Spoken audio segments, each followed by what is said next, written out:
Episode 5, Pin to Submission. We've got the Monday night, backtrack, Tuesday Night War that went down, and we also have Fastlane that just happened. So let's do this. Yo. So, before we get into anything, I'd like to wish a happy birthday to the very special, the one and only, the Eradicator, Mommy, Rhea Ripley. 27 years old today.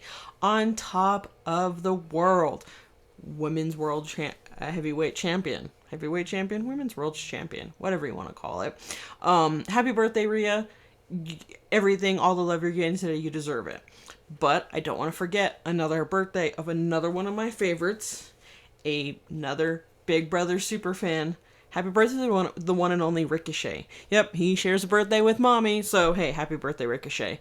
Alright, let's do this. So, we had, and again, like I said before, I am a product of the Attitude Era and the Monday Night Wars.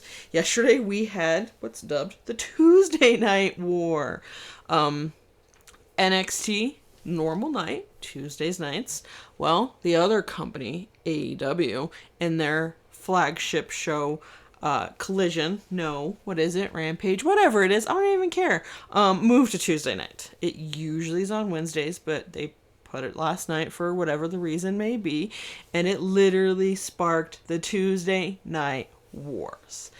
The numbers are in, and the winner of the Tuesday Night War, of course, why are we doubting it?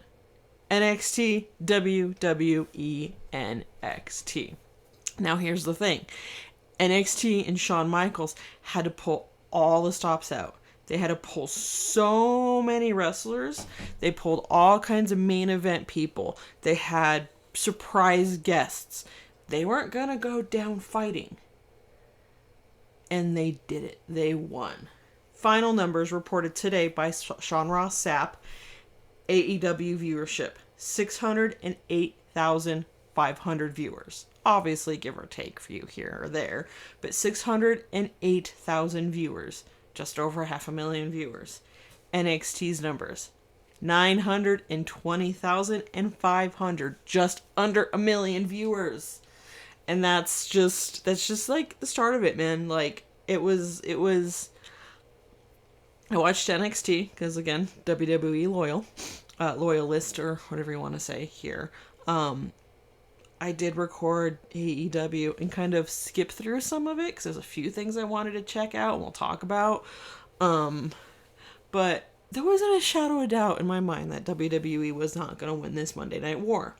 Now, my question is, I wonder what the numbers would have been if they didn't have John Cena, Paul Heyman, Cody Rhodes. Shotzi showed up.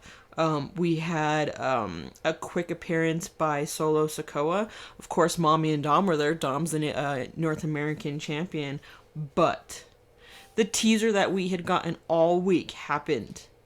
The Undertaker showed up. He was there, came out as the American Badass. I almost said American Nightmare. The American Badass. That would be a good feud. The American Badass versus the American Nightmare. That would be funny. Anyways, I kind of wonder what their viewership would have been without all of these numbers and the Tuesday Night War, but I still think WWE would have won it. It was a good show. Started out with Cody Rhodes coming out and making his announcements that after the women's breakout tournament, which I must say, I am down for the NXT Women's Breakout Tournament. Go Jakara, New Mexico, homegrown, Albuquerque, local. Go Jakara, yeah! There's going to be a men's breakout tournament. And the Dusty Rhodes Tag Team Tournament Invitational is going to happen. Then he said that Shawn Michaels named him the special guest general manager. Like, okay, cool, Cody making matches, whatever it is what it is. Then we had Asuka there. We had Shotzi show up, which was awesome because she came out with the tank, TCB, where it got its start. Then we had Rhea, Dom, JD made an appearance. We'll talk about that in a moment. Then we had John Cena, like I said, Paul Heyman, and in the end, The Undertaker. I honestly watched it mostly for The Undertaker. Now, I knew if it was going to happen, I know WWE, I knew it was going to be the last, 2 minutes of the show. I didn't want to have to, sit through the whole thing going, is he going to show up? Is he going to show up? If he was going to be there, it was going to be the last 2 minutes of the show. I know how WWE works. And that's what happened. He showed up. Now, on the other hand, we have AEW, who did, what do they call it? Championship Tuesday, because they had a bunch of bunch of matches. Started out with Christian Cage talking and having his little belt, TNT belt, which I guess you would say is like the equivalent of. I don't think they'd have an equivalent of that in WWE, because AEW has the can't say intercontinental, because that's WWE. AEW is the international champion, so I think that would be the kind of equivalent to that. But they have their TNT and TBS and all their other championships. But I think someone posted that, and I agree, Tony Khan needs to work on his lighting. It is so dark, it doesn't give it an inviting environment. WWE, SmackDown, Raw, NXT, lights up. It makes so much funner and a big, crazy, fun, inviting environment. NXT's NXT. AEW is super dark. And it doesn't give a welcoming environment. And honestly, with the way yesterday went, it wasn't a welcoming environment. Christian came out on AEW and talked about why didn't put a ragtag team of people together and dress them up in Halloween, make them think it's Halloween and call it a group and tell them they're badass or whatever he said, taking a jab at the Judgment Day. But you got to think about it, Christian. You do have a Big Brother alumni dressed as a dinosaur.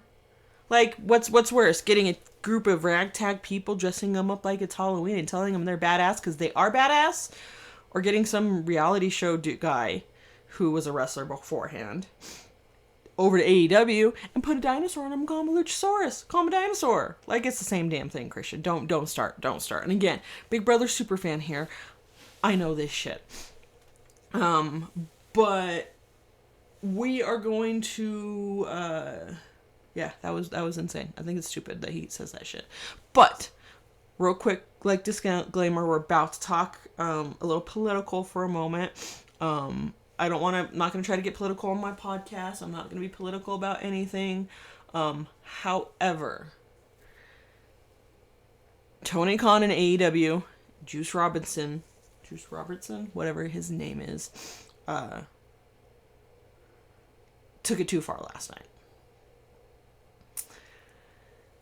We all know, if you don't, you do now, we all know there's issues going on right now in Israel and Gaza and Hamas attacking Israel for no reason, whatever. I'm not going to get into that. But MJF has made it known that he's Jewish.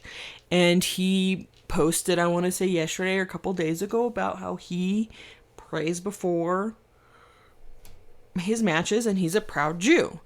And then last night, Juice Robertson, whatever, does this promo or whatever, because I don't know what the heck's going on with his group and MJF, but MJF is out there, and tells him he has a roll of quarters with his name on it.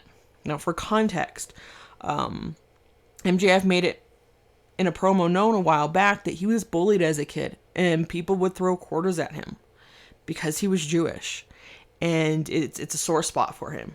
And you can tell MJF was real, that look on his face was really, I can tell he was pissed.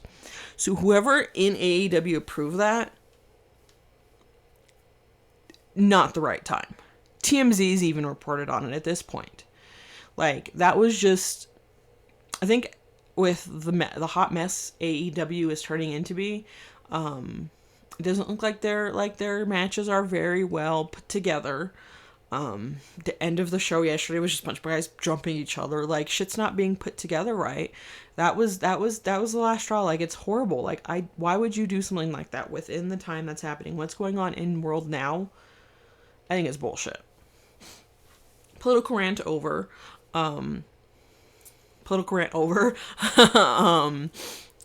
Again, NXT won the Tuesday Night War by a landslide. Almost, 400,000 viewers.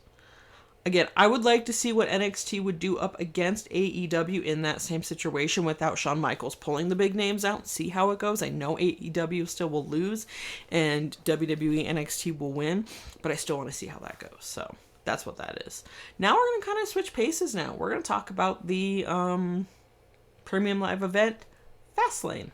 And like I said on the last podcast, Fastlane seemed like it was just thrown together. I miss the days where we have build-ups to premium live events for weeks and weeks and weeks and weeks ahead of time. I feel bad because I kind of jinxed myself.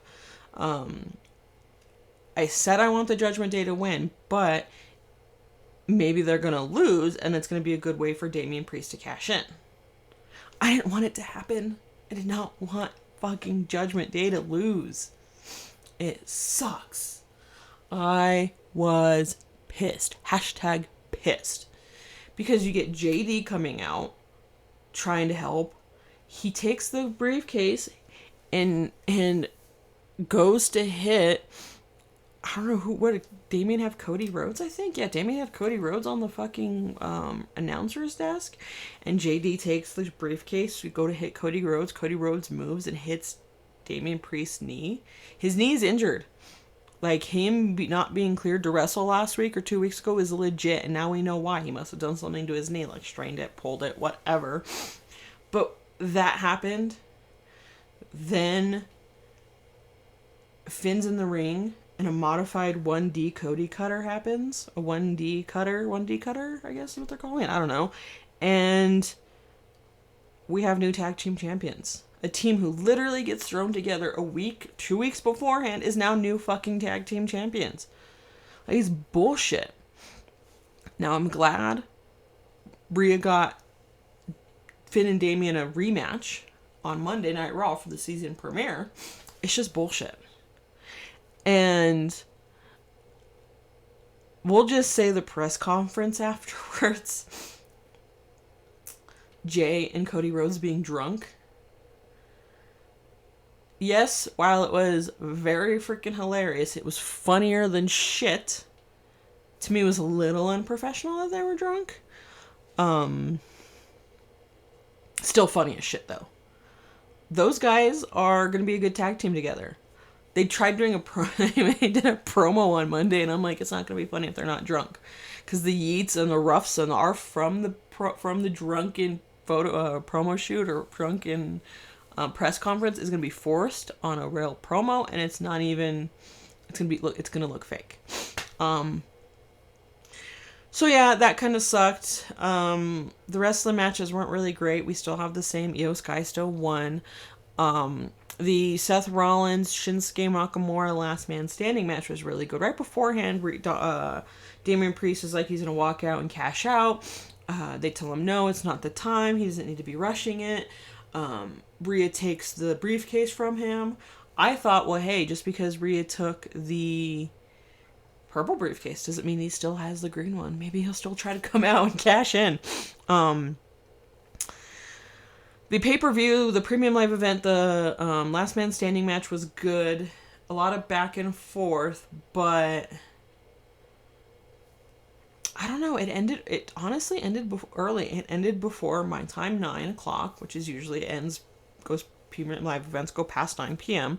Ended beforehand.